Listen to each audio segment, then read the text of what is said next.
जय सीताराम। संकटमोचन प्रभु श्री हनुमान कलिजुगर प्रत्यक्ष और जीवंत देवता जे कि विद्यादाता बुद्धिदाता सिद्धिदाता आउ जहाँ पूजा करने द्वारा भूत प्रेतर भय न थाए धन प्राप्ति होता है रोगर मुक्ति मिले शत्रु पीड़ार मुक्ति मिले और मालिमक द्वारा विजय सुनिश्चित होता है। तेणु संकटमोचन प्रभु श्री हनुमान को क्यों वस्तु अर्पण कर शीघ्र प्रसन्न करने कृपा प्राप्ति करने आसतु जाना।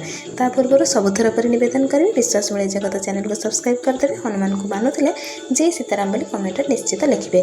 प्रायतः समस्त मंगलवार और शनिवार दिन हनुमान का आराधना करते। मंगलवार और शनिवार दिन संध्या समय हनुमान मंदिर को जाए हनुमान को पानपत्र माला भंगा बेड़िया पान और लड्डू जदि अर्पण करेंगे याद्वारा हनुमान शीघ्र प्रसन्न हो वर प्रदान करते। जदि कौन मानसिक शीघ्र पूरण करने चाहते तेज हनुमान को जेकोसी मंगलवार ठार आरंभ कर लगातार 41 दिन पर्यंत संध्या समय 2टी भंगा बेड़िया पान 2टी बुंदीर लड्डू अर्पण करने द्वारा हनुमान शीघ्र प्रसन्न हो आपंक मानसिक पूरण करेंगे।